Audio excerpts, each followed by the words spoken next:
How to soundproof a wall from noisy neighbors. In this article, I will show you correctly step by step on how to soundproof a wall from noisy neighbors.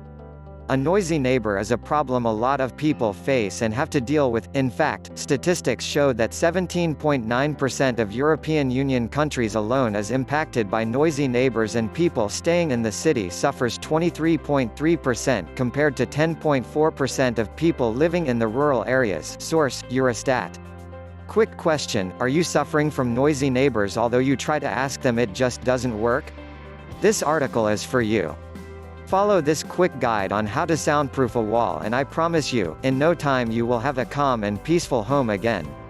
There are a lot of ways to sound insulate a wall. Some methods are complicated and expensive, like adding sound deadening material inside an existing wall, which also requires a highly skilled and handy person, and some techniques are easy and inexpensive, like adding soundproofing material outside an existing wall. Recommended. It is straightforward and you don't need to be an expert or highly skilled. Follow this guide, you will surely soundproof your wall fast and easy. 1. Determine which area you want to soundproof and carefully measure it. This is one of the most important steps because it ensures that the right amount of material is ordered. By doing this, you will cut down the costs as you don't want any unwanted extra material. 2. Choose the right wall soundproofing foam panel. There are a lot of sound deadening foams. Unfortunately, not all foams can deliver what you expected. That is why when you choose a foam, you need to select the right one that will not only soundproof your wall but also saves you some money on the process. I recommend double thick acoustic wedge soundproof foam panel from Amazon.com. This will do what is required and is very affordable. Check price. If you already bought the material, that's okay. Move on to the next step. 3. Cut the foam panel according to the size of your wall. Most panels come in as a 12 or 24 pack cover. Depending on the size of the wall, the 12-pack foam cover may be too big. If that's the case, cut the soundproofing foam according to the size of your wall.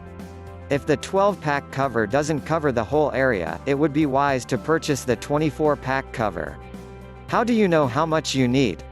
Simple, the average scale of the sound insulating foam is 1 tile equals 1 square feet.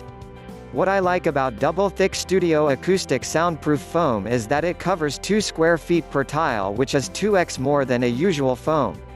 This will save you a great deal of money. 4. Implement the soundproof wall foam by using adhesive. Now that you have the right size form, it is time to attach it to the wall you wish to soundproof. This will require something sticky to help it stick to the wall. Regularly glue could work, but I don't recommend it for the long-term purpose. In fact, it is better if you use a proper adhesive to help the foam stick. All you have to do is apply the adhesive to the foam and accurately place it wherever you desire. Don't get too overwhelmed. This is really easy, and you can do it for 2 hours even if you are not a really handy person. If you struggle with instructions, I will insert a video at the end about how to exactly soundproof a wall from noisy neighbors. Not my own, but it will help you if you learn by watching visuals.